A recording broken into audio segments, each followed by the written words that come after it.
Today, I'm pleased to make a truly historic announcement in our battle against the China virus that will save countless lives.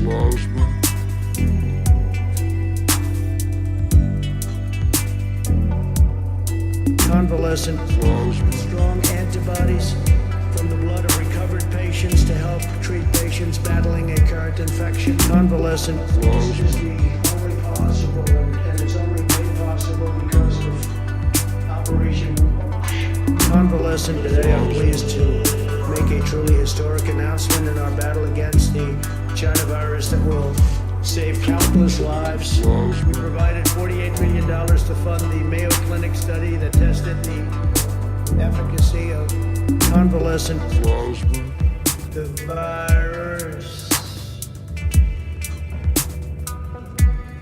Convalescent. This is the only possible, and it's only made possible because of Operation Convalescent Plasma.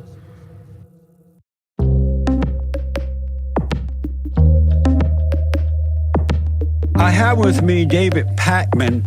He is a progressive host and executive producer of the nationally syndicated radio and TV program, The David Pakman Show. And I wanted to talk to David Pakman. He is a beta male. David Pakman. He is a beta male. A beta male. David Pakman. He is a beta male. David Pakman, he is a beta male. A beta male. Can you remind the audience, when you talk about being a beta male and being an alpha male, what are we talking about here? There are males, most men today. Yeah. Male. They think and act like a woman. They're emotional.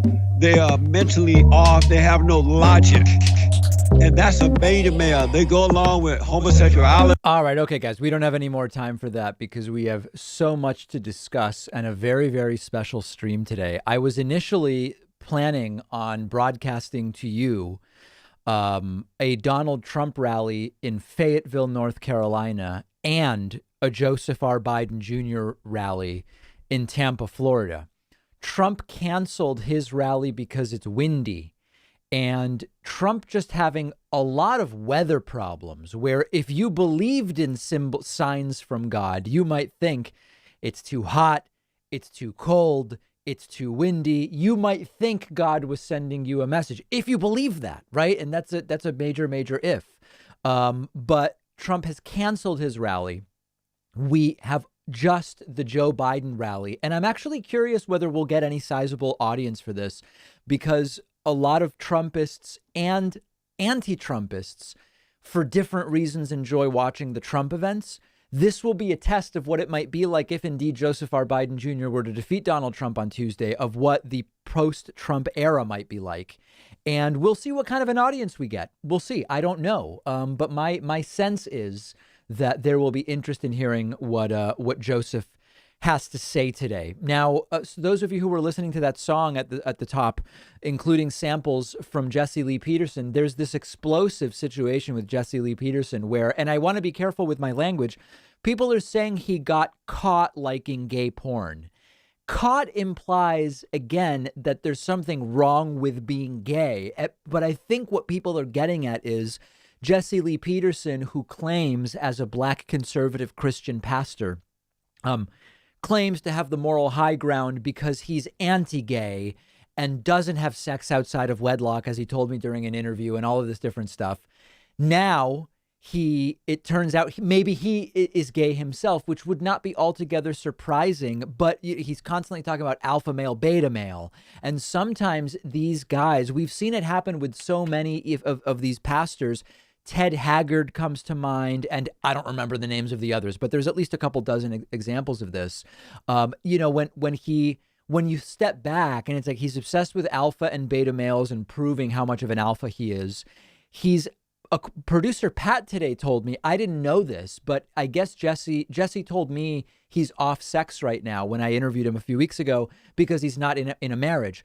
But I guess he's not been in a relationship since he was a teenager. Is that true? Can anybody tell me whether that's actually true or not? In any case, clearly Jesse is a guy who is struggling. And I hope that he finds peace wherever it is that is. And I don't know anything other than I guess he thought that likes on Twitter maybe aren't public or something, but he liked gay porn on Twitter and then gave what I heard was a bizarre explanation. And in fact, if somebody can find his explanation transmitted a complete lack of understanding of how Twitter works. So if somebody can find that and email it to me, because links I don't think will work in the chat, I would love to take a look at that because Pat told me about it. I haven't heard about it. Okay, anyway, that's Jesse Lee Peterson. When does the Biden event start? I don't know. It either starts in 8 minutes or 33 minutes. It's scheduled for 2 different times. I guess we should be going by the Biden-Harris. Hey, you know what's really, by the way, the Biden-Harris channel has this scheduled for 33 minutes from now. We have way more people watching than the number of people waiting on the Biden. Joe Biden's YouTube channel doesn't do that well. We may well have a 10x larger audience on my channels than Joe Biden will have on his own channel, which would be interesting. If that were the case. Maybe it starts in 8 minutes. Maybe it starts in 33 minutes. Let me say just a very quick thank you to Frank Dorigo. Frank Dorigo is new member number 1 today at joinpacman.com. And I really appreciate Frank's support. Let me get to a few super chats that are coming in. Dr. Chakoseki, head of David Pakman Show Radiology Department, says, I enjoy Greek salads, so I think I'm a feta male. Do you think Jesse Lee Peterson looks down upon that? Hard to say. Who doesn't enjoy feta on a Greek salad? I would consider myself a feta male. Yeah, why not? Charlie says, do you think Tucker forgot to check the box? This package contains explosive documents on the air bill. We put out a clip about the damning evidence against Hunter Biden being lost in the mail. And then I guess since the clip went out, I'm taking a look here.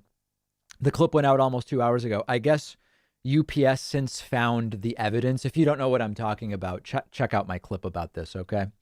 Steve Leon says, why don't you cover credible accusations that cut against Biden?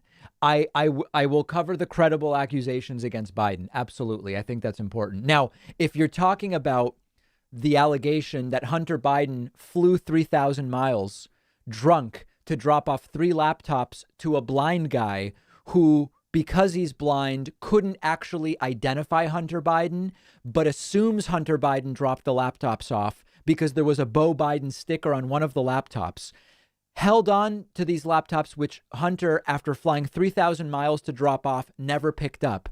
Instead of then trying to get the laptops back to the owner, he reads Hunter's private email and turns it over to the FBI.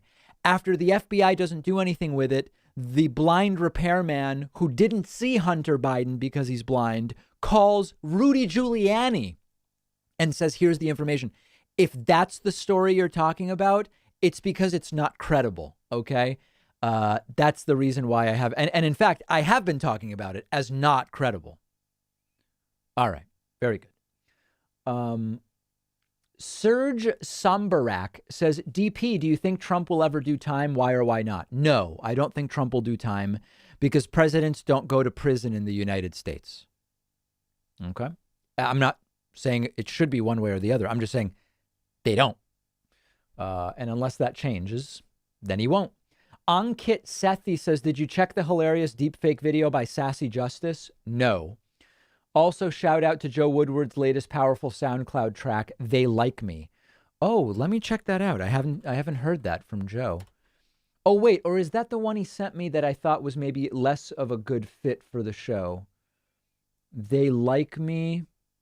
Oh, yeah, I did. Okay, I'll play this for you guys a little bit. Take a listen to it. Just real quick, at the crux of the theory is this belief that you are secretly saving the world from this satanic cult of pedophiles and cannibals. Does that sound like something you are behind? Well, I haven't heard that, but is that supposed to be a bad thing or a good thing? I mean, 9/11 was an inside job.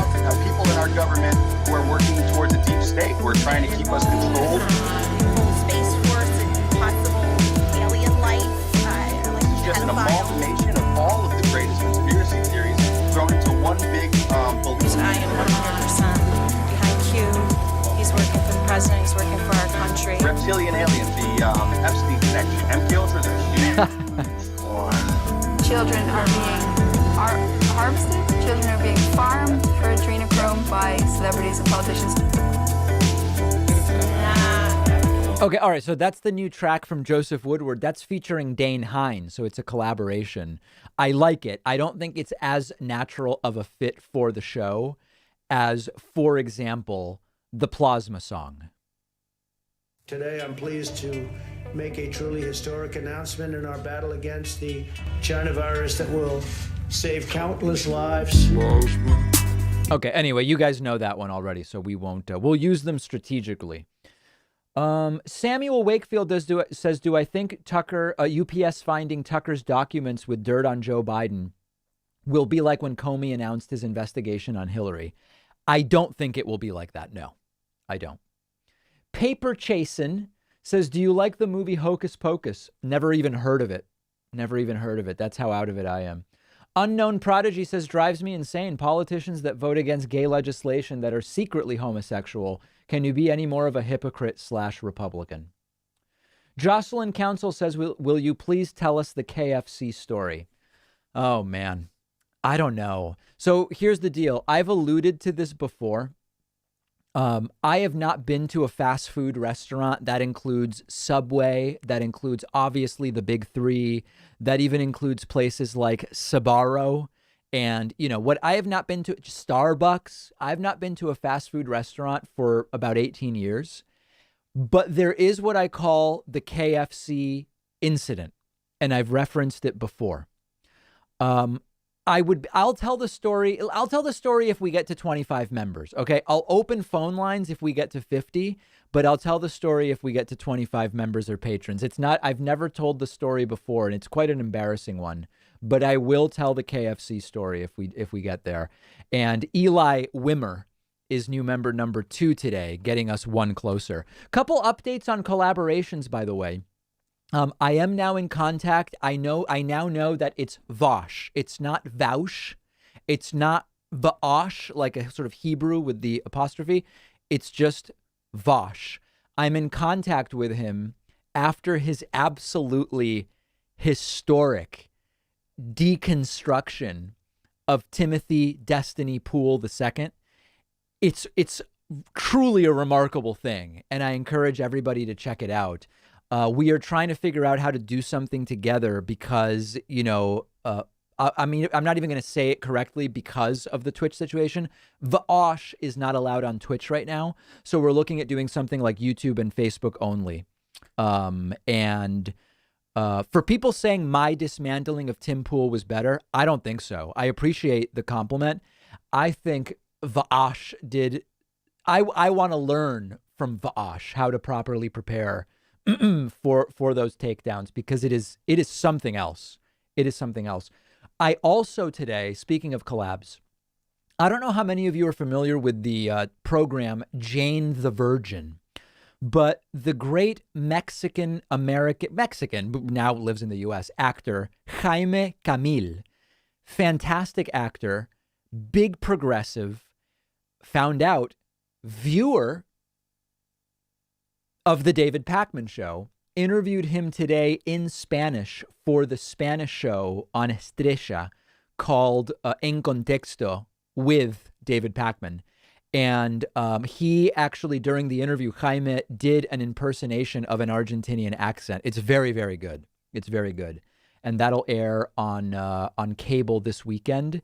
And hopefully next Monday or Tuesday, I will have a clip for it. For the YouTube channel, maybe for the stream. Really, really great stuff. Yeah, very excited. A big booster of progressive independent media, Jaime Camil. Very, very good guy. So that was very exciting. Excellent actor. Absolutely. Okay, good. Let's see what else. Oh, let me just do a couple of other things. I have one meme for you. I don't know how many of you saw my video on YouTube yesterday. Just keeping an eye on different streams here for the Biden-Harris event. I don't know how many of you saw my clip yesterday about expanding the Supreme Court. This came, I believe, from the subreddit. It is time to pack the court. That is my judgment in favor of the plaintiff, ladies and gentlemen. So we've been a little low on the memes lately. I would like to have more memes. And if you have memes to submit related to the show, stuff like this, the best place is actually the Discord. There's a meme sub-server forum. I don't know what the right channel on the Discord, davidpakman.com/Discord. So please submit your memes there. And then I had one other thing for you guys. Where is it? Hold on a second. I have a voicemail. I actually don't remember what this is. I hope it may be unsafe for children. I'm not sure. I bookmarked this yesterday. I actually don't remember what it is. Let's listen to it. This could be a completely vile voicemail. Let's take a listen. What the heck? It's not even playing. Perkless, you're a real scumbag. Oh, this guy again. Go back to Venezuela, you communist asshole. Pack the court. We're not packing the court. We're legitimately replacing Ruth Bader Ginsburg. Packing the court is adding more than 9 people, you jackass. Why don't you take a civics course? Stick that mic right up your ass, you stupid shit. You teach? I'd pull my kids out of school if I knew you were anywhere near them. I'm shocked they're even allowed in school. You're more than likely a pervert and a child molester too, you idiot. What do they do? You look at there and wonder what a little dick looks like. Because you don't even have one. You got a cunt. You don't even have balls. Balls. I like that. That just gets me every time. I don't even understand this guy. I'm pretty sure this guy is from Maine, but it almost doesn't sound like a Maine accent. It's weird. Oh, that was it. Okay. Balls. That's something else. Thank you to Peter Falstedt. Peter Falstedt is new member number 3 today at joinpakman.com. I guess the deal we've made is if we get to 25 website members and patrons, I'm telling the KFC incident. And if we get to 50, I'm opening up the phone lines. We are standing by for Joseph R. Biden Jr. in Tampa, Florida, scheduled originally for 6:30. Although the Biden-Harris YouTube channel says that they are still 22 minutes from starting. I'm sure it will start very, very soon.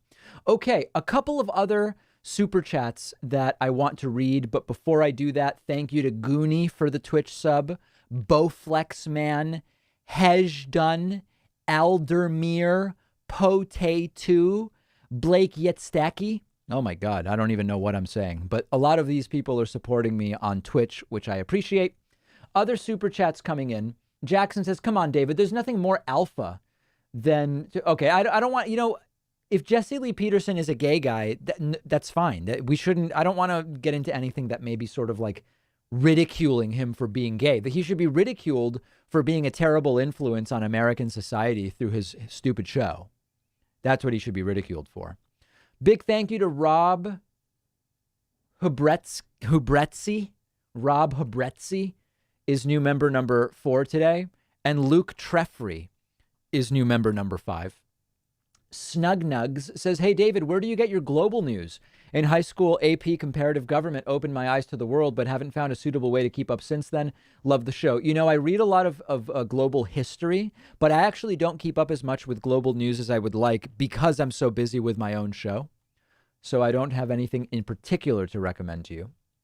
Ken says, remember, Biden-Harris are only step 0. Simply hitting reset isn't a silver bullet. Right. The analogy I use to winning is they've had the ball for the last 4 years. We now want to get the ball back. Then you've got to do something with the ball. You've actually got to put points on the board. And Joe Biden winning just gets the ball back. Then you've got to do something with it rather than turn it over. Steve says, Tony Bobulinski made a credible allegation you ignore. Come on, guys. Come on. Nicholas Bowers says friendly greetings from the 603. That's New Hampshire, I think, right? Tristan says docs clearing JLP scandal were lost by FedEx. Exactly. Danny says, wait, how did the blind guy read the emails? Presumably some kind of text to speech, right? That would be my guess.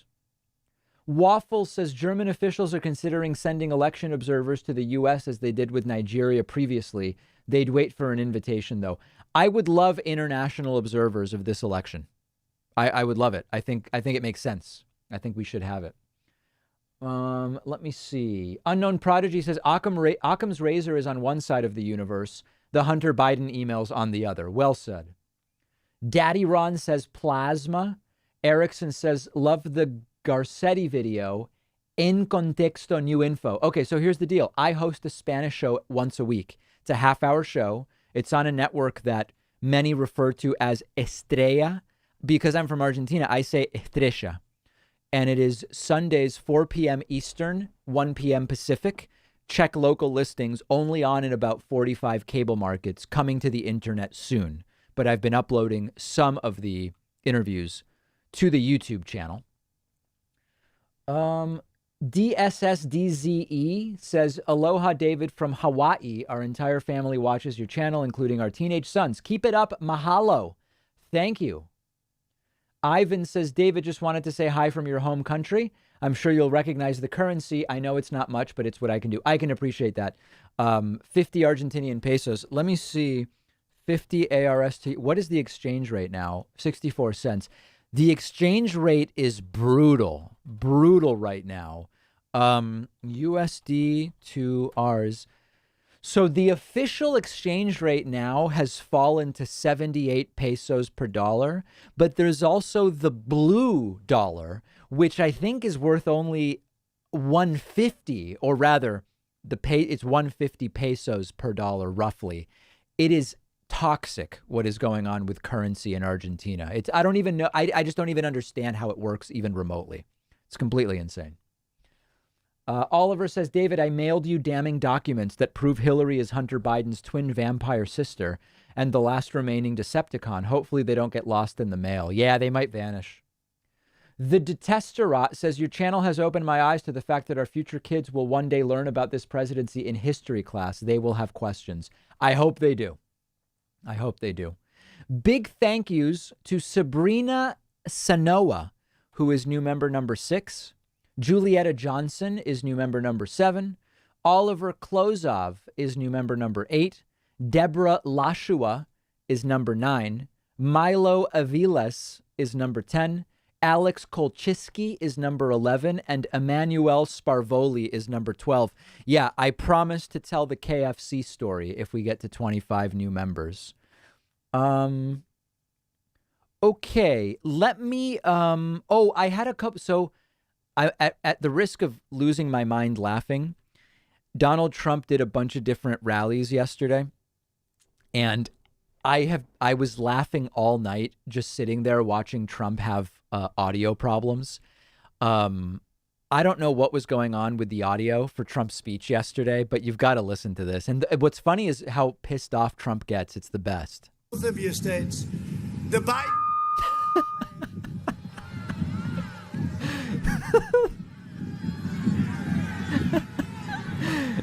Oh, man. I love how it throws him off. These guys, yeah, that's right. You can't. Maybe, no, it's probably a rhino is operating.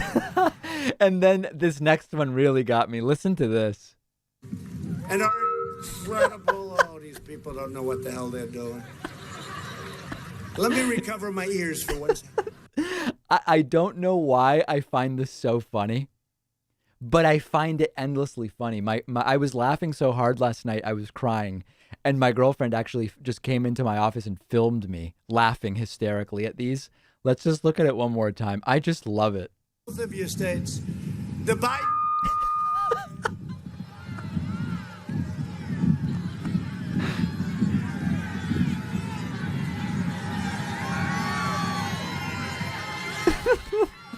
These guys, yeah, that's right. You can't. Maybe, no, it's probably a rhino is operating. They're having a bad day today. They're having a bad day, but we're having a good day. Oh, man. And let's just look at this one more time. This is the best. And our incredible, oh, these people don't know what the hell they're doing. Let me recover my ears for 1 second.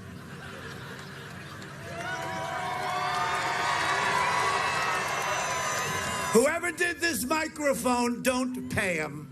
We know he regularly doesn't pay. I love that. I don't know why, but I find it to be the absolute funniest thing. Okay. All right, so we're off of that. Oh, I guess just because Trump canceled his evening rally, let me just look at a couple of clips from the earlier rally that he did in Tampa. I guess Melania was talking about getting rid of hate and negativity, which is bizarre given that she's married to Trump. In a time when hate, negativity, and fear are the messages the media streams into our homes, and the large tech companies are protecting political censorship, we need to remember what is really important. Right. My husband's administration is focused on the future. I mean, it's indistinguishable from parody. At a packed rally, Melania says Trump's focused on destroying the virus. This president and his team are focused on not only destroying the virus and building back the economy, they're focused on creating ways for people to safely stop isolating and start gathering with friends again on a safe distances. Right. And I don't know if that's even off the prompter, if she's riffing there. We'll never lock down again. No masks visible. Oh, I guess Trump did a Sir routine. Where's Hunter? Is Hunter in the crowd? They don't call him out. They don't call him out on where's Hunter.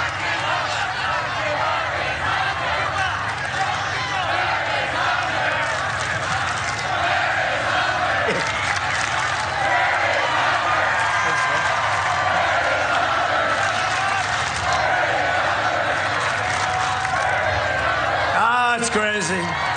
It's crazy. You know, some people said I get a call from all the experts, right? Guys that ran for president 6, 7, 8 times. Never got past the first round, but they're calling me up. Sir, you shouldn't be speaking about Hunter. Sir, okay, major criminality. He should be prosecuted. Okay, don't really care about that. Trump says bad things will happen to the whistleblower. Lock him up about Joe Biden. We're used to that. Russia. Oh, and I guess, okay, let's see. These are Trump's latest fabricated attacks on Biden. Sir? Look what he's doing in Philadelphia. Look what's happening. Those are people that he's supporting. He couldn't even come out against them yesterday. They asked him a question. He said, what's Philadelphia? Where is it? Where is it? He didn't know what state it was in. That didn't happen. Other than that, he's doing a wonderful job. Could you imagine? Could you imagine losing to this guy? Could you imagine? Well, let's see. Our first lady will have to say, darling, I don't know if this is... Darling? I thought she was referring to Trump as sir now as well. Okay, here's Trump's explanation of why he'll win Minnesota, which he won't. Characters that like Ilhan Omar. I'm going to win Minnesota because of Ilhan Omar. She tells us how to run our country. She's telling us how to run our country. I don't think so. Ilhan Omar. Isn't she American? No, she's not. She's an immigrant. Right. Okay. No, I forget which of the squad members are American. She's an American citizen now. So we're going to win the state of Minnesota for 2 reasons. Her and the fact that when Minneapolis had their problem, they should have called us sooner. But when they called us, how long did it take? 25 minutes? It was extinguished. We could have done it in the first hour. You know, it's almost better. Instead of spending 75 minutes watching the rally, we could just watch a few clips. You know what I'm saying, guys? I think that may be an idea. Trump rails on China. We can skip that. Trump undercounts the death toll by 15,000. Okay. Someone sprays water into the air and Trump says, are they friend or foe? Okay, so I guess he's threatening people in the crowd. Let's see. Mike Pence has not made hundreds of millions of dollars by scamming foreign countries. Because that's what they've done. They've made hundreds of millions of dollars. And they can't, and nobody wants to talk about it. Look at that. Oh, are they doing that on purpose? Are they friend or foe? I don't know, I actually felt good. I felt water on my face. I said, where the hell is that coming? They may be doing that on purpose. Let's find out if they're friend or foe, and if they're foe, let's take care of those son of a bitches. The proper phrase is sons of bitches, but, you know, what can I say? All right, I think that's enough of that, guys. So anyway, a completely normal rally in the sense that it's completely abnormal and needs to be eliminated immediately. I see people in the chat awaiting the KFC incident, wondering how could I not have been to a Starbucks in 18 years? Very easily. How have you been to a Starbucks? Very easy to avoid Starbucks. All right. James Burke is new member number 13 today. Christopher Strom is new member number 14. Jude Neal is new member number 15. Foom Duke is new member number 17. Kyle Marathew is new member number 18. And Tammy Lamb is new member number 19. Beautiful. Listen, I'll actually just tell the KFC story now because I think people would enjoy it. I'll switch our goal to 50. I'm going to give you the KFC story. You're going to be underwhelmed. But if we do get to 50, I will open the Discord phone lines. Okay, here's the KFC story. All right. I have not been to a fast food restaurant. Famously, this is what I'm most famous for, much more than the David Pakman Show. I've not been to a fast food restaurant for about 18 years. This means no McDonald's, no Burger King, no Wendy's, no Taco Bell, no Subway, no, none of this stuff. Just none of it. Okay, you understand. When I was about 23, maybe, I was living in Northampton, Massachusetts, the old stomping grounds of the show. And a KFC opened up in Northampton, Massachusetts, after there having been no KFC in the area for a very long time. And there was a sort of nostalgic thing. I remember when I moved to the United States with my family, we went to a KFC, and I remember, getting the chicken pieces, and I would love the coleslaw and the mashed potatoes and the sporks and the entire thing. Okay. So the KFC opens up, and I've already got years in with no fast food whatsoever. And I broke down, and I went to the KFC. I got a crispy strip meal with the coleslaw, with the mashed potatoes. It was absolutely fantastic. And then I never went back.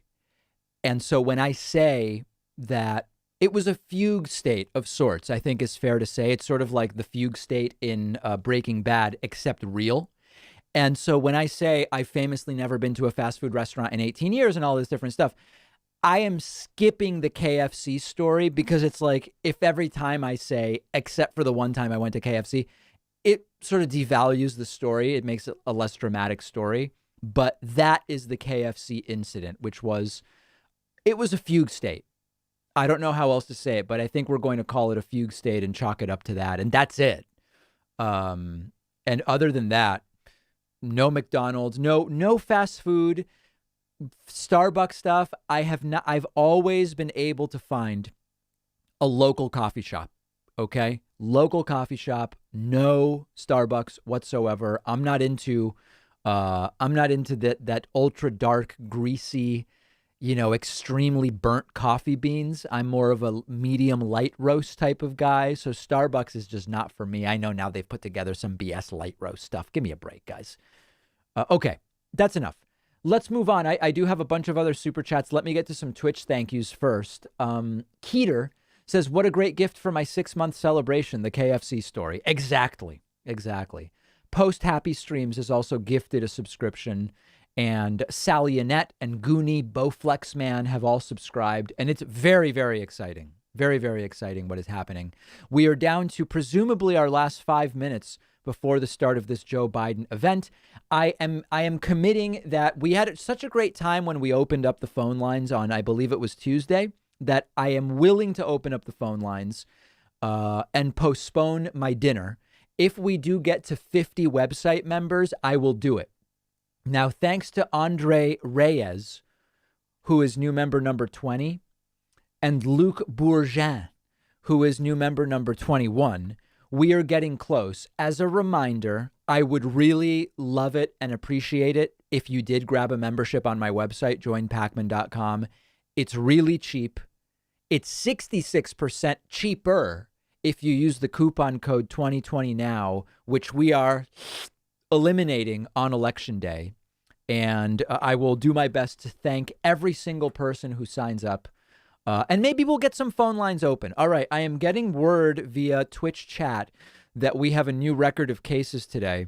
Okay. According to Worldometers, we're at 81,000, but this may be delayed. I'm being told we're actually at, is that 82? Or 88? 88.5 says the virtual fat ass. What does any website, do you guys know what website has it at 88,000 today? Yeah, in a day. Yes. Anybody know what website has that number? We don't know. We're not sure. Like, let's see if I refresh. 8954. Still 8954 here. All right, so we may have to wait for this website to update, but somewhere between 81,000 and 88,000 cases today. The other thing I did want to show you guys is the early voting numbers are unbelievable. Almost 81,000 votes have already been cast. Of those, 28 million are in person and 52 million are by mail.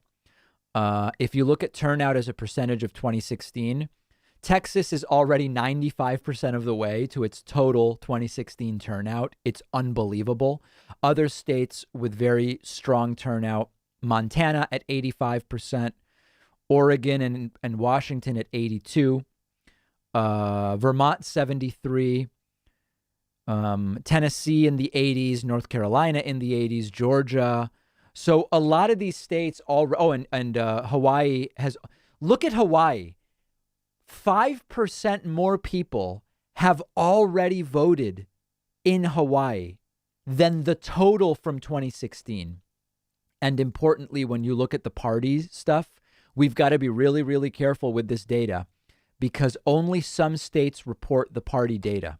So from what we know, the votes so far are 47% from Democrats. The in-person votes, Republicans are winning by 5. The mail-in votes, Democrats are winning by 24. But it's partial data. This means nothing. Everybody must vote. Everybody must vote. That is the only message. All right? Thank you very much. Thanks to Aaron Kaner, who is new member number 22 today. All right, let me get back to Super Chats because I know I've fallen behind. Matthew Schweinard says, what do you think of Joe Rogan having Alex Jones on for 4 hours the week before an election to peddle crap conspiracies about Hunter Biden's laptop, giving the conspiracy credibility the entire podcast again the next day? I'm against it. I think it's, I don't think it's responsible platforming, and I'd be glad to talk to Joe about that anytime. Crystal Rosario says, am I the only one that gets Jim Jones Jonestown vibes when Trump says he's leaving if he loses, as if he's testing the Trumpists? Very cultish vibes. Absolutely. Check out my interview with Stephen Hassan about Trumpism as a cult. Very, very important interview. Skunk Games says, Mainer here, that sounds way more like a Long Island accent to me. You can tell by the balls. Yeah. Steven says, trying to read the tea leaves in Florida, Miami-Dade, over 53% of registered voters have voted early. Orange County, 50%. Hillsborough, 53%. If there is 70% turnout in these three, Florida could go blue. Indeed. Christopher Scott says, $5 says your pants filled with gravy. My God, I hope that was worth $5. We've got a real problem in this country. Truth Squad says you have to talk about the Jesse Lee Peterson situation. I did at the top of the show. You can rewind and go back to the top of the show. Kadara77 has subscribed with Twitch Prime. Says, what do you think about the Supreme Court decisions about mail-in ballot deadlines for North Carolina and Pennsylvania that were made? We covered that on today's bonus show. So I try to avoid doing the same content twice in a day. So get that bonus show, my friends.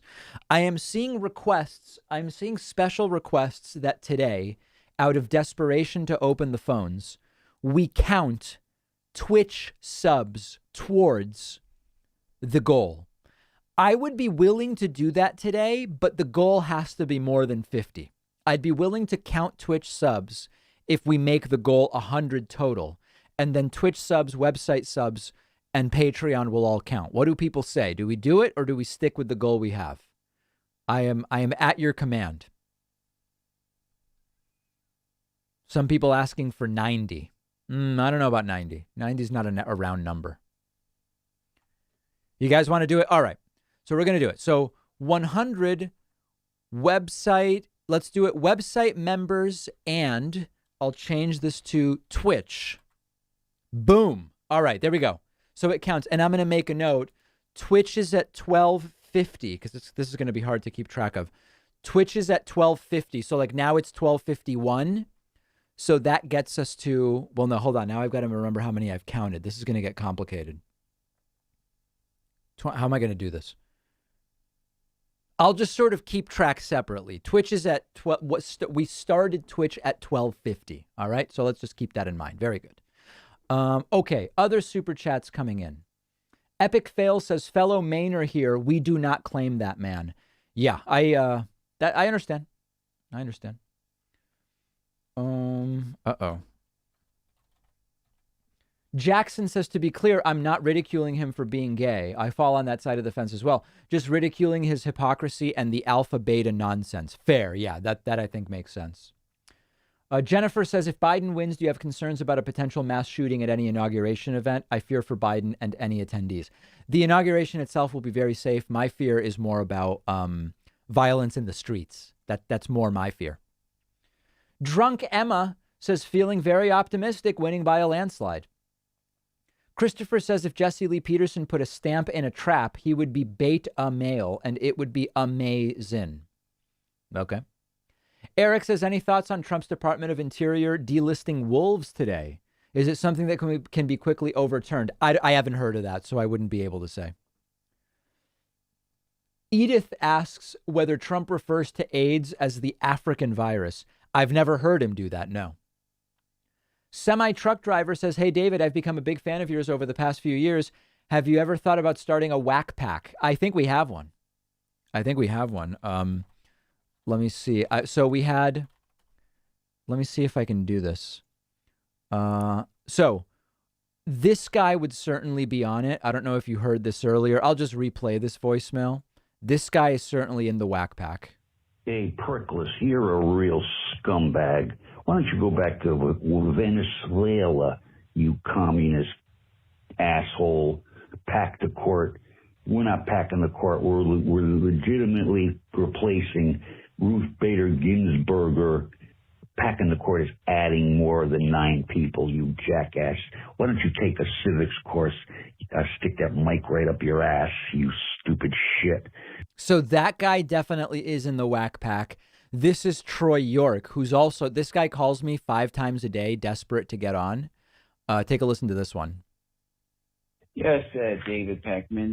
This is York, Troy here. I don't know. I didn't hear you mention it on your program today, but Senator Ted Cruz and Ohio. So he didn't hear it on the program today. He called at 3:20 in the morning, and the hearings he's referencing were happening after we filmed yesterday's show. I mean, it's just wacky.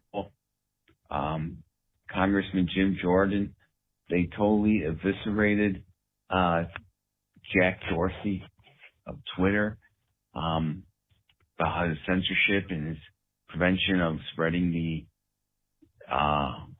factual story of Hunter Biden. Anyway, and then he immediately called back. Yeah, the psychopath of you guys talking about packing the courts will never occur, as it is an attack on our checks and balances and pretty much the Constitution. And it's not. Anyway, it's so boring, but he's desperate to get on. He'll sometimes call in and pretend to be a black guy named Jamal. Once he pretended to be a Hispanic guy named Ramon Ramos. Of course, you know, he's talking about Ramos. It's crazy. It's completely crazy. I do think that there's probably something going on mental health wise. Yeah. Okay. Sebastian Brown says, on Chomsky endorsement, you said most sense he's made in a long time, has never made more sense. Yet he's always advocating voting Democrats over Republicans. Clarify. Yeah, I just think the clarity with which he distilled down the absurdity of like a Bernie or bust type mentality, I had not heard that from Noam previously. All right, let's get caught up on member numbers. We've got Kyle Zoll, who's number 23. Fabian Triffin, who's number 24. Sean Reed is number 25. And Jamie Kiefer is number 26. Now, I also said Twitch subs would count as of 1250. So now we're at 1276. So I'll make a new note. That also gets us plus 26 to 52. You understand, guys, all right? I'm able to keep track of it. You guys did not trust my arithmetic skills, but we're able to keep track of it. Okay. Oh, and here we go. The event will begin shortly. Beautiful. All right. So I see some interesting posts about why do people hate watch the David Pakman Show? I don't know. I really don't know. There's two things I don't understand about viewers. If you really hate me that much, just watch something else. You know, why even bother with what I'm doing? It's like, I'm not that important. Watch something else. And also, there's a group of people, it's very small, but there's a group of people in the audience who have a level of entitlement that is crazy to me. That would never occur to me. Like, I got a message the other day from someone who said, "Hey, David, you know, I sort of like what you're doing, but I'm a little bit concerned that you're saying you voted powerfully. It's kind of turning me off. And unless you can explain to me what that means, I don't know that I'm going to watch anymore." Like, dude, it's just a joke. Trump says he's doing this powerfully and very strongly. So I said, you know, as a whim on a stream the other day, "Oh, I voted very powerfully. Here's the video." It's like, if I watch a show and there's a joke I don't like, or I just don't watch the show anymore. It would never occur to me to demand an answer from, like, it's a level of presumptuousness. And I know a lot of people are saying these are just millennials. No, some of these are older folks. Some of them are it's all ages that this happens. Another one there was another one recently. I was just, what was the other one? Someone said, oh, damn, it's such a good example and I don't remember it. Anyway, if I remember it, I'll mention it to you guys. Okay. The event is going to begin shortly, in Tampa, Florida. Very good. Serge says, "I was told that if the race is close, Trump could use the Supreme Court to help him win. Is this true?" Well, what Donald Trump is going to try to do, he's admitting that he's going to try to do it. What Donald Trump could try to do is to appeal to the court to stop the counting of absentee ballots after midnight at the end of November 3rd, using different rationale in different states. He's already admitted he's going to try to do it. So that's how the Supreme Court could potentially get involved. Sarah says Governor Walz called in the state National Guard, not Trump. Good. Love and Music says 2 first-time voters here for Biden. We are 33 and 38. Love it. Love it. You guys know what's insane?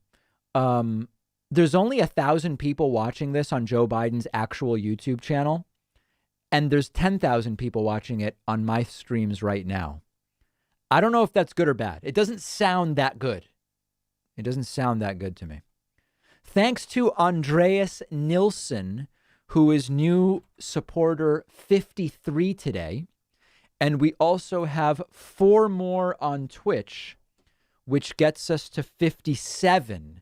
I made a deal with the devil today where we would include Twitch subs in our goal to open the phone lines, but the goal is 100 and we're at 57. This is your deal, guys. This is your deal. You push this on me, and I agreed to it. Bryce Weech says those mic boops reminded me of Vic Berger of Trump, where the air horns go off all the time. You rock, David. Yeah, let's just look at it just one more time. I was cracking up yesterday watching the audio problems Trump was having at his rally.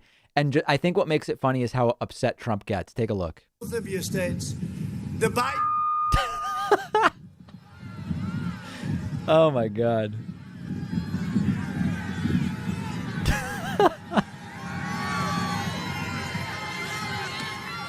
These guys, yeah, that's right. You can't. Maybe, now it's probably a rhino. And then just moments later, it happened again. And Trump said these people don't know what the hell they're talking about. And are incredible. Oh, these people don't know what the hell they're doing. Let me recover my ears for 1 second.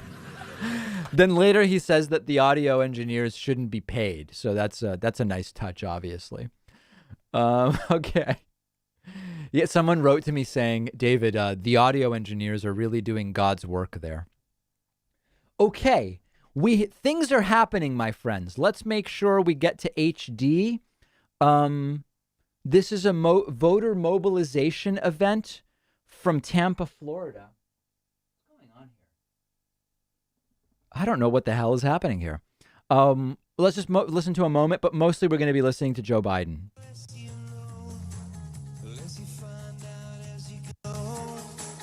All right. Good evening, Tampa Bay. Let me hear some noise. Come on. Come on, Tampa Bay. Good evening. Very high energy. It's Chloe Coney. But until November the 1st, I'm changing my The audio is completely out of sync. Let me just refresh and see if that remains. Man, everything going wrong here. Vote early, Coney. Okay. I am So the audio being out of sync is not on my end. I'm just letting you guys know. I helped to integrate the school system here. You heard Congresswoman Castor talk about that. Okay, so we're waiting for Joe Biden. I want to keep hearing from you guys for the time being. Michael with a $20 super chat says Starbucks coffee sucks anyway, Dave. Yeah, I don't go to Starbucks, guys. Come on. I am not going to participate in the burnt coffee. I'm just not doing it. I'm not doing it. I'm not doing it. I'm not doing it. Very, very much not happening. Haven't been to a Starbucks in 18 years. Plan to keep it that way. Okay, Colin Underwood says, oh, so you doesn't eat the sadness away. Must be nice. I eat my emotions. And from 2016 to now, I am emotional, David. Thanks for all you do. Carlos says, what's your preferred grocery store? Depends for what. I like going to Trader Joe's because they have certain non-perishables, which I love, or I guess what I would call semi-perishables, where you get, a couple months.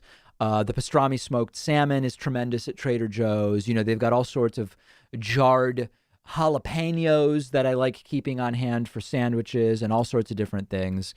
Produce and fish I'm usually getting like at Whole Foods, or maybe, and then there's sort of some local small, there's like, I hate this term, but it's like, it's the term they use. It's a Latino market.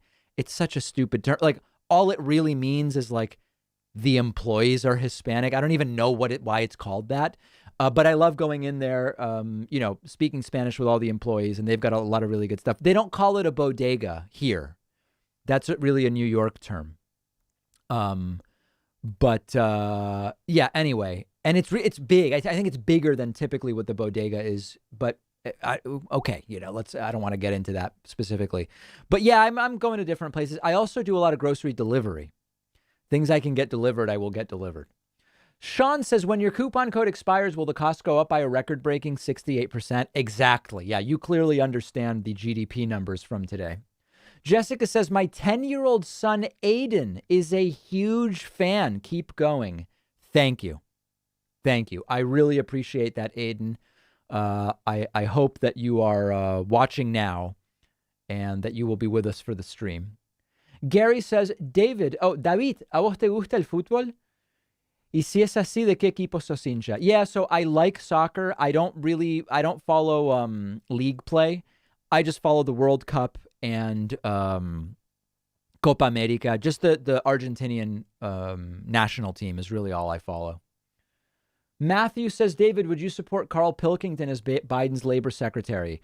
No, isn't Carl Pilkington a comedian? I don't remember. Who's Carl Pilkington again? I don't even remember. UNC says, my producer lost the tape of Tucker Carlson's first interview at Fox when Rupert Murdoch showed him why he's nicknamed the Sledgehammer. I fired them. How is Tucker not fired for losing documents? Couldn't tell you, but a very, very good question. Simon says, where did that go? Lost Simon's message. Simon says, what do you think of conservatives' conspiracy on Biden? Huge fan, by the way. I think it lacks credibility. Hey, David, they should change the name of narcissistic personality disorder to Donald Trump, SMH. Shake my head. I'm one of the votes in Hawaii. Okay. Very good. And Griselda Says, David, can you read all new member names in Espanol, please? No, I can't. That's crazy.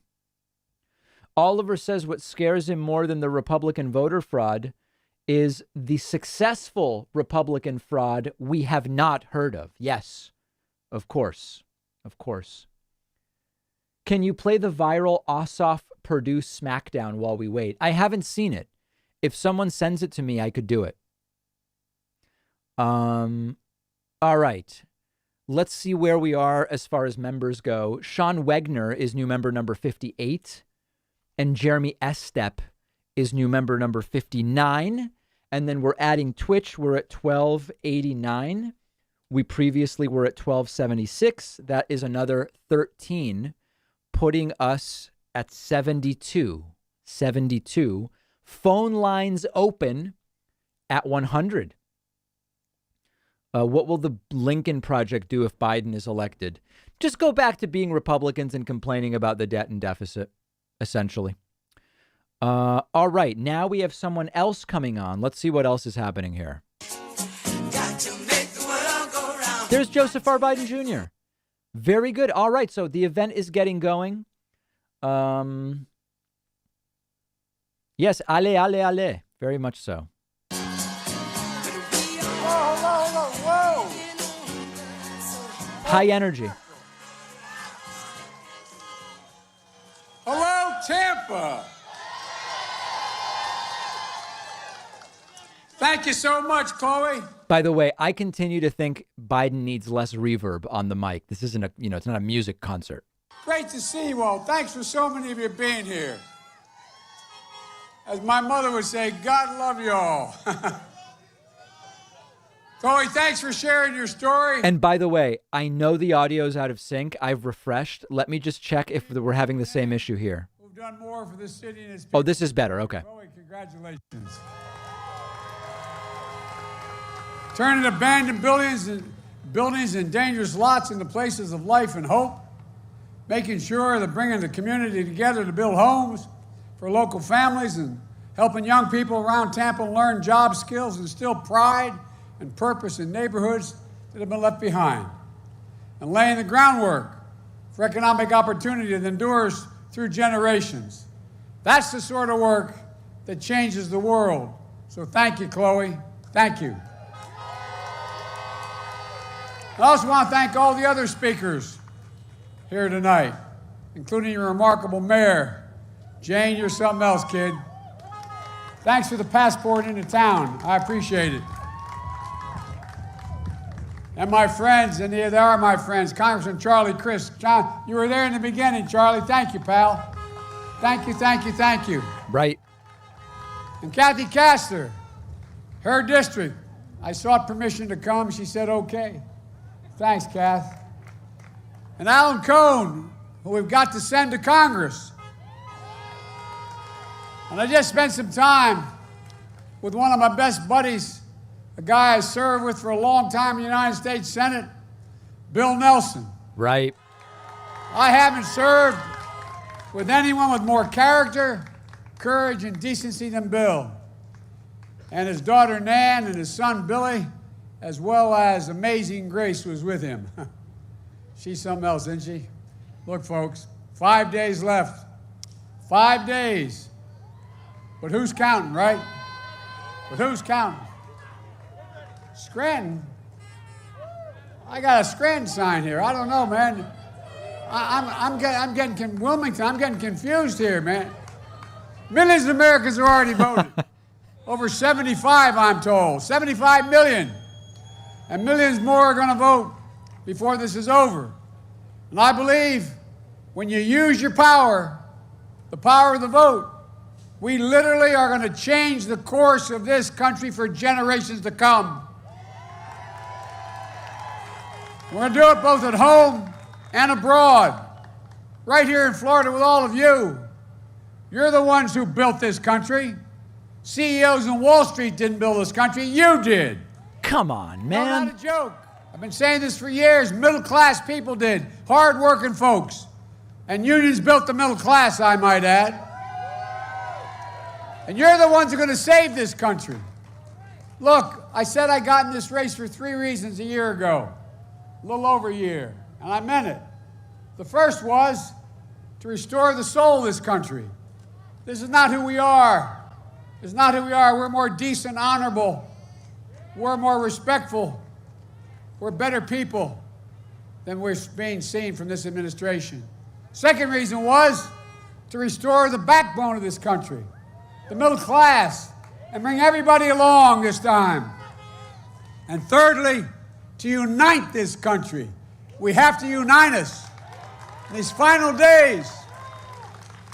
Keep that sense of empowerment with you, that sense of optimism, of what we can do, what we can overcome. That's the God's truth. I've never been more optimistic about America and America's chances than I am today, because I know the American people.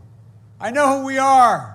We have never, ever, ever, ever let the country down, given a chance. On November 3rd, we're going to unite this country and show the world who America really is. I mean it. I know it's hard. Over these past few months, there's been so much pain, so much suffering, so much loss in America. More than 225,000 people dead. 225,000.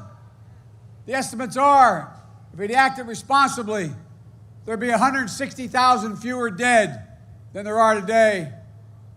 Because of COVID-19, we're now past the 9 million mark of people infected. More than 16,000 16,000 people in Florida have been lost. And millions of people are out of work, on the edge.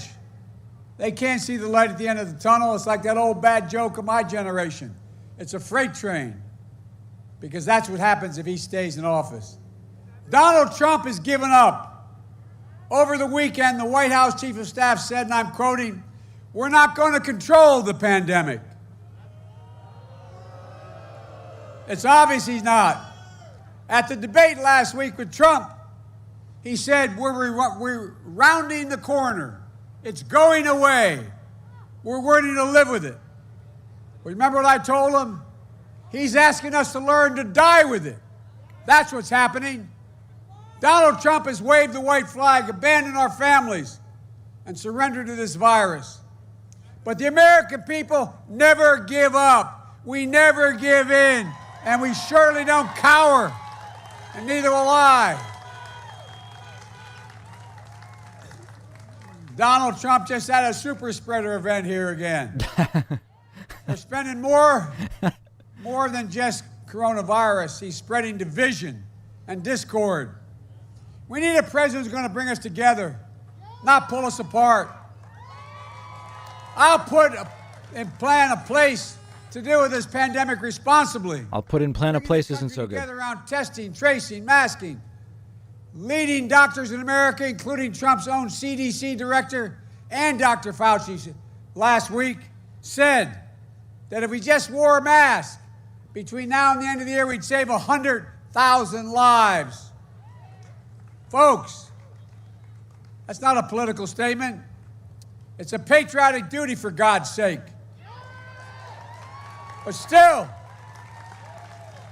Donald Trump refuses to listen to science. And we shouldn't be politicizing the race for a vaccine.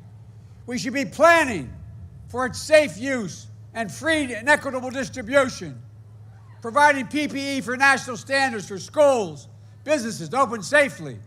I laid out a plan back in May how to do that. Bringing together Republicans and Democrats to deliver economic relief that's already been passed by the Democratic House of Representatives for working families, for schools and businesses. I've said it before, I'm not going to shut down the economy. I'm not going to shut down the country. I'm going to shut down the virus. Right.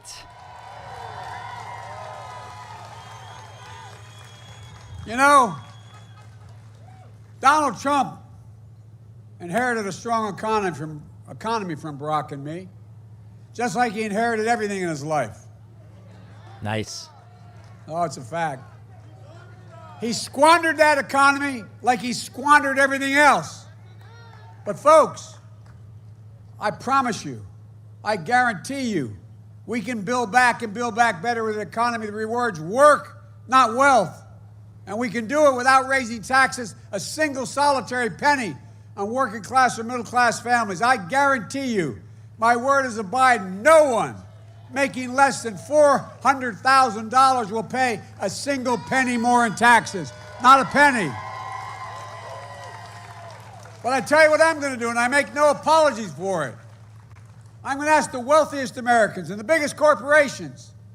Of the Fortune 500 companies, 91, making a collective billions of dollars, didn't pay a single solitary penny in federal tax. But I'm going to make sure they pay their fair share. Why should a firefighter, an educator, a nurse pay a higher rate than a super wealthy or corporate America? Because you do. You do.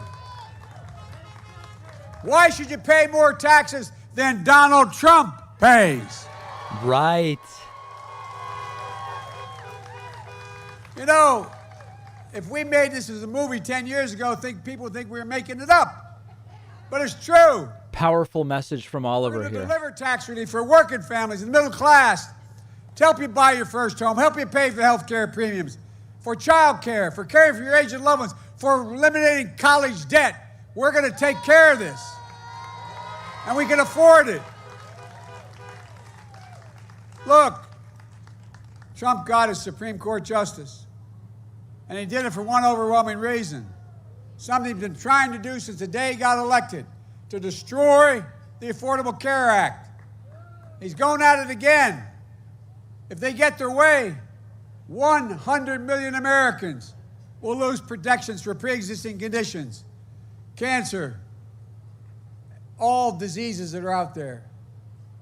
Folks, look, 8.4 million Floridians have pre-existing conditions. Complications of COVID-19 will become the next pre-existing condition, allowing insurers to jack up your premiums, deny your coverage. A lot of you young people don't even realize it, but before we passed the Affordable Care Act, insurance companies charge women more for the same health care as men just because they were women. The fact. Donald Trump thinks health care is a privilege. I think it's your right. And if we all get out and vote, we'll not only restore Obamacare, we'll strengthen and build on it.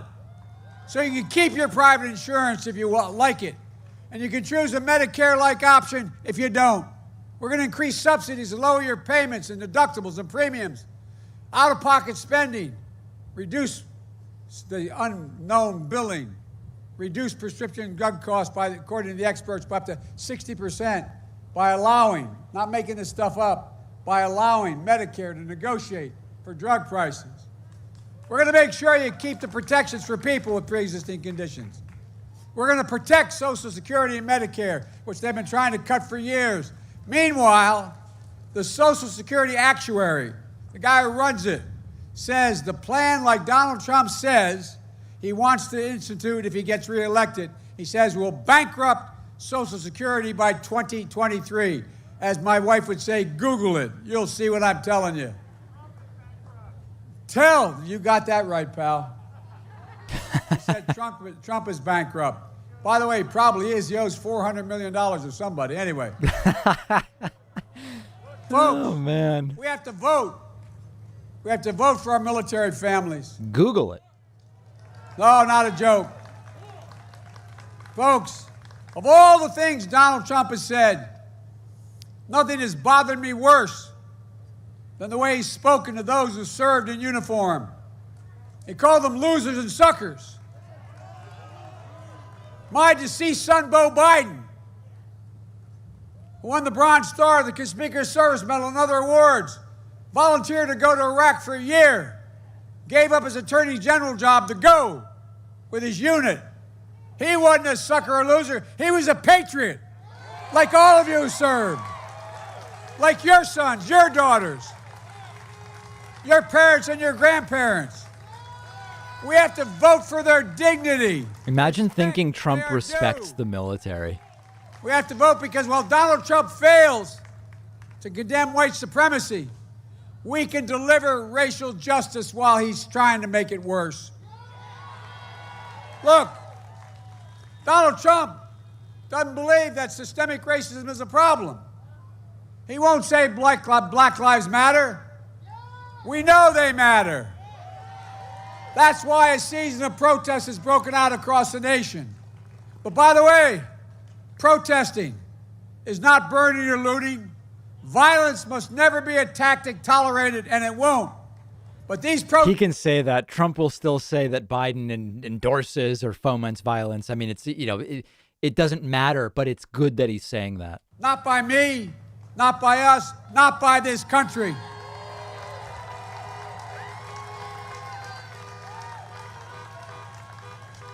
When I met with the family, his little daughter looked at me. She's only about 7 years old. And I knelt down to talk to her and the family. She looked at me, she said, Mr. Vice President, my daddy is changing the world. Well, guess what? The inspiration coming from her daddy and what happened, this new wave of justice in America, but true justice is also more than just dealing with abuse. It's about economic justice. It's about schools, housing, access to capital, good paying jobs, a minimum wage of $15 an hour, financial stability, giving families of color a real shot to own their own homes, start a small business, send a child to college debt-free so we can build wealth and pass on opportunities through generations like we did, like so many middle-class families have in the past. But we have to vote to ensure the full promise of this country. We have to vote to meet the challenge of climate crisis. Because you know in Florida, it is a crisis. We've all seen the impact more than most. Devastating hurricanes that lay waste to whole communities. Economic toll is astounding, and it grows every year. But the human toll is worse. Lost lives, lost homes, small businesses shattered. First responders put at risk. From the West Coast burning, the middle part of the country flooding. Donald Trump, when he thinks climate change, he says hoax. Well, guess what? Speaking of hoaxes, remember what he said about these increasing violent hurricanes and the frequency?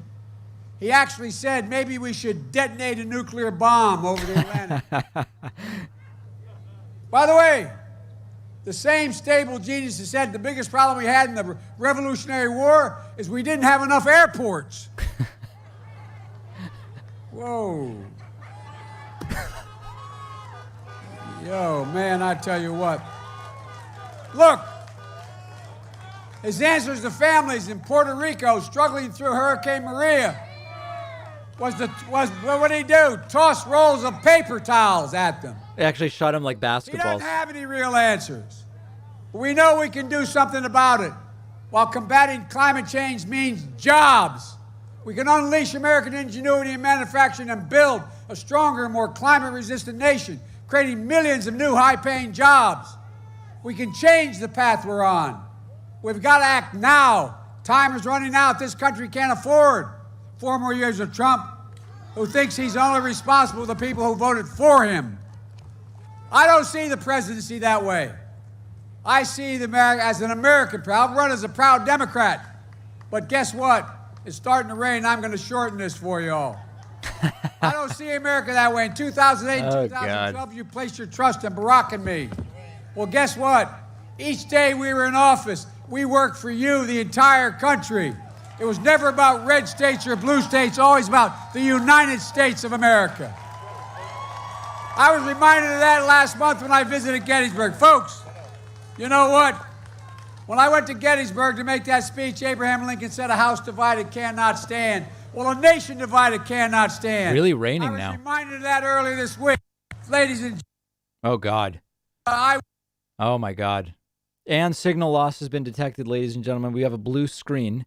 Let's switch back to, I guess let's switch over here now with the unsynced audio. I never forgot what President Kennedy said about going to the moon. He said, we're going, you know why? Because we refuse to postpone. Let's not postpone and get out of the rain. God bless you all. Thank you. Wow, it's pouring. Wow, what a day. And off goes Joe Biden. Look at that facility with which he just goes right down the steps. Not gingerly. Beautiful, beautiful, beautiful. Oh my goodness. Oh my God, what is happening? All right, now we're back on this other side. A lot of crazy things happening here, and the rain is coming down very, very strongly. Really, really incredible stuff. Okay, let's see. We didn't get to our goal of 100 website members and Twitch subs, which was where I had set it to open the phone lines. I could theoretically, I do have a little bit of time. Let me just see what's going on with dinner here. See what we've got. I'll read a couple other super chats. I guess I would do some calls if we get there. Oh my God, it's just everything's getting crazy. Now it's Don Jr. This is all completely nuts. Wish I understood what was going on. In any case, some other super chats here. Skunk says Trumpers in the chat are salty. The rally got canceled and it's too windy for their furor. John saw maintenance put the ventilators back in a whole row of room windows at the hospital the past week. ICU doubled its cases. Vote. Very, very important. Very, very important. Elizabeth saying coherent thoughts and complete sentences are so refreshing. They really are. The douche from Ipanema says, hey, David, if Trump wins, will you move to Quebec? It's hard to move to Quebec. I don't think I could. I don't know legally how I could do it.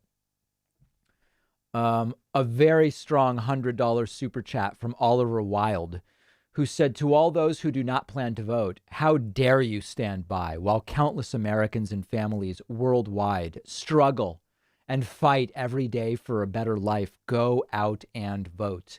Yes. And then David with a very disturbing message.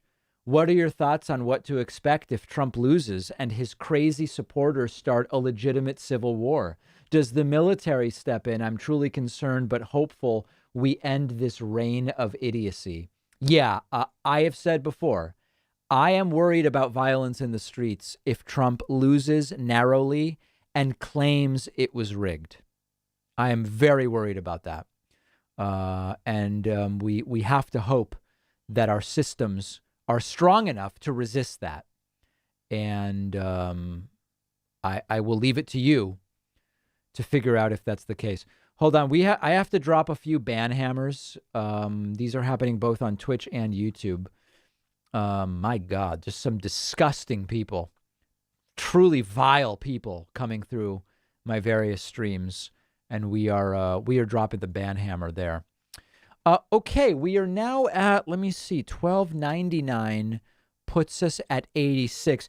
You know, I'll do a few phone calls. I've got about 10, 15 minutes. I'll just do it because I think it's good to hear from people. And it seems like, you know, it's just a good thing to do. So if you want to talk to me, get on my Discord at davidpakman.com/Discord. Go into the waiting lobby. And please set to do not disturb, so that we don't hear the little dinging of Discord constantly. And listen on, I am connecting so that you can hear me in the waiting lobby on Discord. Please only listen there, because if you listen on the stream and I call on you, you're going to be very distracted and confused. So let's just listen to a few different people's thoughts. Let's go to Anna from Switzerland. Anna from Switzerland, you are on. Anna from Switzerland. Hello, how are you? I'm very fine. It's so good to talk to you. First of all, I'm not American, and I wish everyone all the best for next Tuesday. Indeed. Whole Europe, and I think the whole world is worried what's going on. Yeah. I have a question because of the millions of sent-in ballots.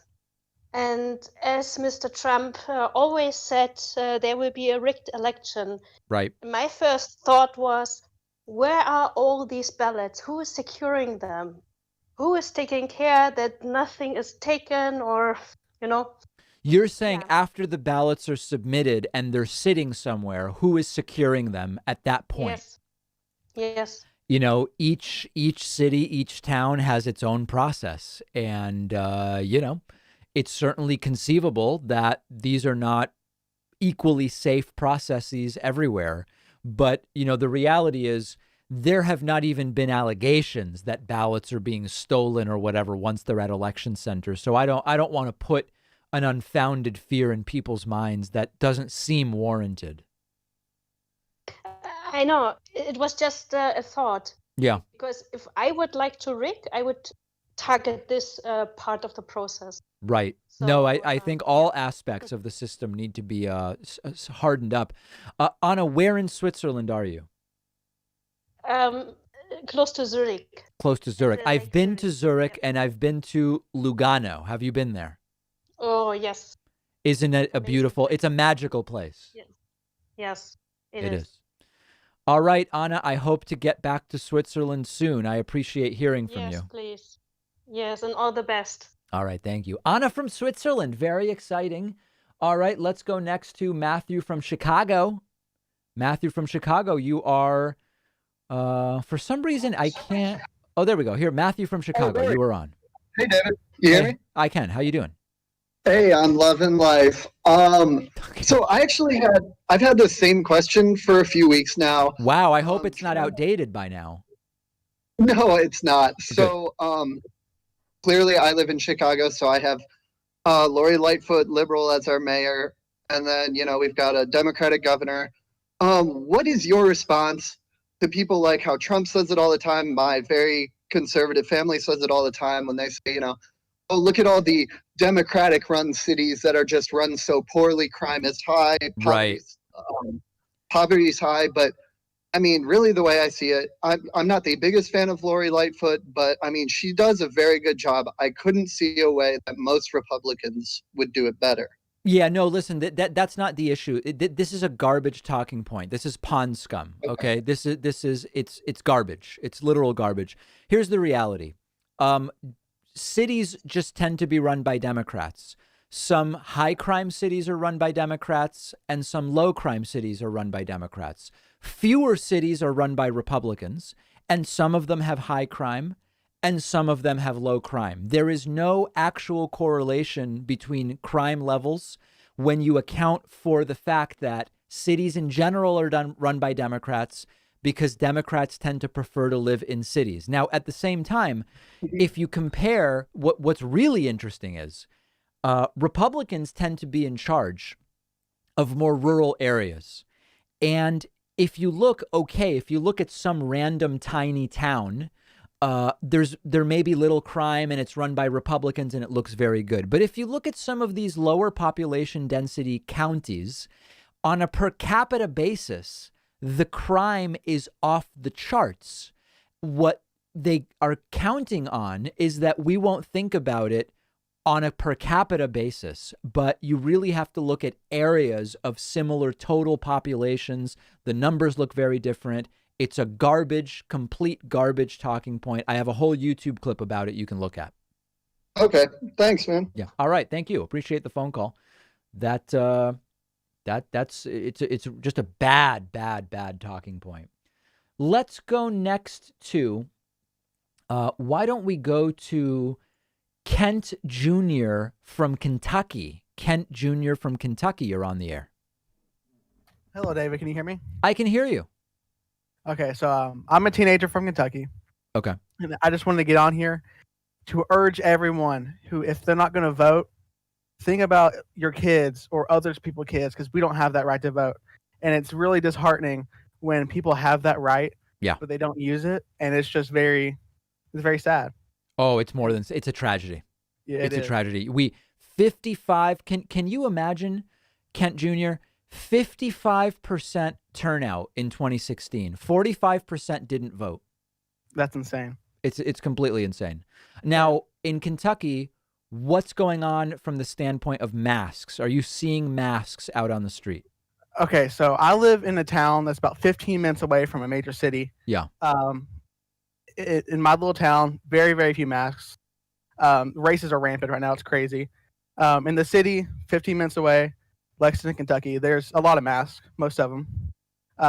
But something I wanted to mention to you was something that I found really crazy. Yeah. Is that in my town, I'm actually seeing more Biden and Harris signs than I am Trump signs. Wow. Do you want to say what town that is? I don't want to dox you, okay. but Pierce, Kentucky. Pierce, Kentucky. Wow. Well, listen. I don't think Biden's going to win Kentucky, but if it's closer than it was in 2016, it's still a bad sign for Trump. I totally agree with you. And also, I've seen way more Trump advertisements on TV than Biden advertisements, and it makes you wonder: are they spending their money in the right places? Well, yeah, right. Here. Or do they need to spend money in Kentucky? Imagine that. Yeah, that would be crazy too. Hey, so how old a guy are you? I am about to turn 16. We have a 15-year-old, ladies and gentlemen, having to tell adults you should really go and vote. Understand the problems we have in this country, that 15-year-olds are having to call in and say, hey, you might want to vote. Kent, I really appreciate the call. Thank you for your time, David. All right. Kent Jr., respectful young man, telling people they have to vote. Unbelievable. Unbelievable. Let's go to my caller from San Luis Obispo, or as I say, San Luis Obispo. I can't actually see your name. Is it Billy? Yes, Billy from San Luis Obispo. You're on the air. Hey, David. How you doing? Hear me? Hey, good to hear you, brother. I listen to you all the time. I never thought in a million years I get to talk to you. Thank you. Yeah. Hey. Actually, I took my mask off. Please don't tell anybody. I'm supposed to eat with it on, and never take it off. Right. According to some people. So. Hey, now, in all seriousness, so what Billy's referring to is that Trump said this morning or yesterday, you in California, you even have to eat through the mask. Do you even know like what he was wrongly referring to? No, I mean, you're asking me to go into the inner workings of. I don't even want to go there. I don't know. I'm asking you to make sense of nonsense. Yeah, he's just being hyperbolic. Yes, if he even knows how to do that. Right. He's probably just being himself.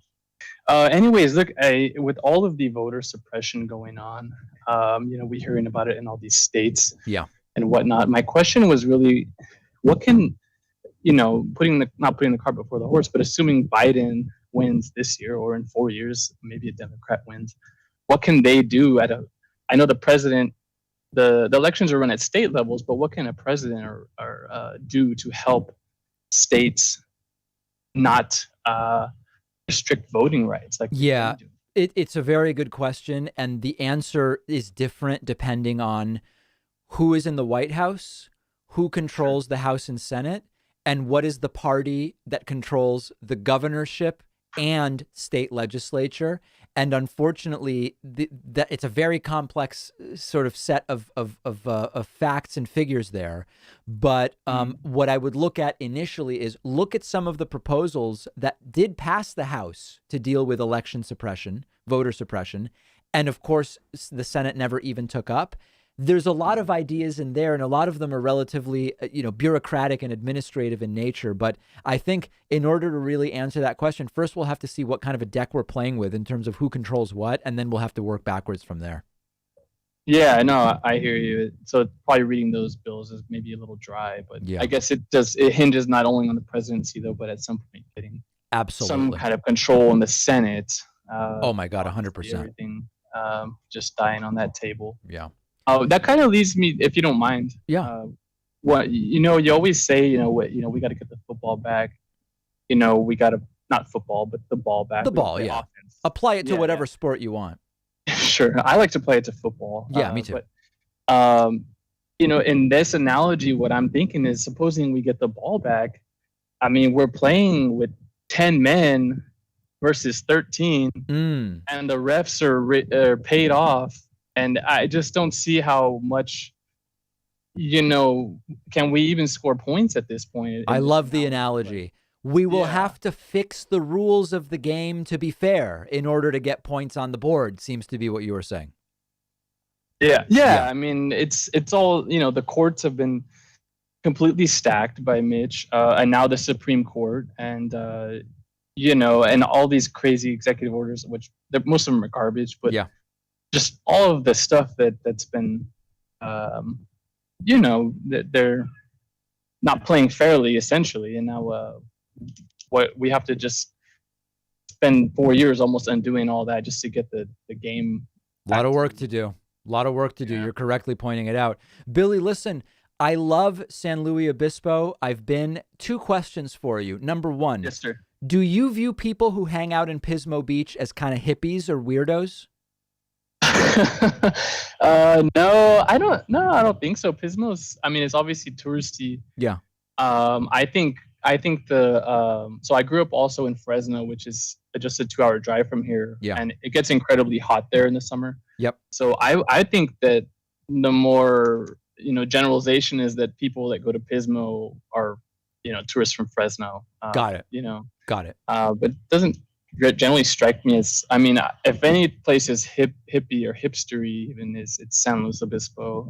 Oh, right. No. So to be clear, I was familiar with Pismo as an old hippie place, not hipster, like from the 70s. Oh, sure. But okay. And then, in either case, I mean, I'm sure there's some old burnout. They're smoking in their VW vans somewhere. Right. It's not generally the. Now, when I was in San Luis Obispo, one of my favorite coffee shops in the United States is in downtown San Luis Obispo. I want you to help me remember the name. It's large and kind of cavernous, and it's called either like cat. It's not Katzenberg. It's something. There's Kreuzberg. Kreuzberg. That's exactly right. Is that? So please tell me it's not gone. Oh my God, they're gone. You're telling me this place they're is gone? still there. They're It's still downtown, just not on the same street that they used to be. So. Oh, okay. But they're still there. But there's quite a few other coffee shops.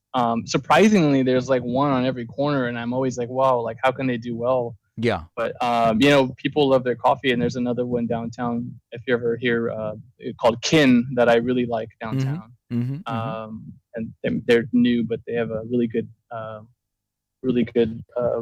brew, drip coffee. Love it. And you're telling me Kreuzberg moved in the last year?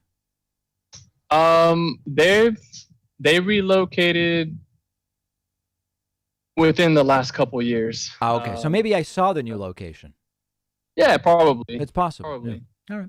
All right. Billy from SLO. Great to hear from you today. Hey, thanks, David. All right. Take care, man. You too. There it is, Billy. All right. And let's see who else we can hear from here, because there are just so many people anxiously, just desperate to get on. And it can get pretty aggressive sometimes. Let me go to Moises from Malden. Hey, Tell David. Hey, how you doing? Hey, pretty good. I just want to say first off, I really enjoy your show. I really have been the past year just learning a lot from your show, and I'm really glad that Thank you. Everything that you do. I just had a quick question about immigration. Okay. I find it that a lot of people, when they talk about immigration, especially mostly from the right, they talk as if immigrants are coming in to take over, as if they're these vile people, but they always seem to ignore the Cold War, or what I'd like to call the Cold War era policies that led to a lot of these nations just being in poverty and creating a lot of the direct and indirect effect of mass or just illegal immigration. I'm just wondering, have you found anybody on the right bringing that argument up? Is it something that they just want to ignore, or? Yeah. I have not heard anyone on the right talking about that. There are lots of really good academic resources debunking a lot of the sort of failed anti-immigration talking points. A common one is, listen, if you bring in a bunch more people who want jobs, salaries go down and native workers lose their jobs. And of course, what they ignore is they're making a supply side argument while ignoring the fact that if you bring in a bunch more people, you increase demand for housing, you increase demand for groceries, you increase demand for computers and local products, and you're stimulating the demand side as well. And once you understand that, you can very easily see through a lot of the bad anti-immigration arguments. But no, I've never heard specifically what you're talking about addressed by the right. Yeah, because I find it that it seems, like I said, that they want to treat these people almost in a vacuum. It's almost as if they form questions and they form these arguments in a way that if you don't understand context and history, yes, it seems as if, of course, like the logical answer would be like, of course, it would, without any compassion, is what I'm saying. A lot of the economic ideas of the right, as you're pointing out, make sense if you don't understand anything. Like, for example, hey, if you give the rich a tax cut, the money trickles down. Like, if you apply no critical thinking whatsoever, maybe that makes sense.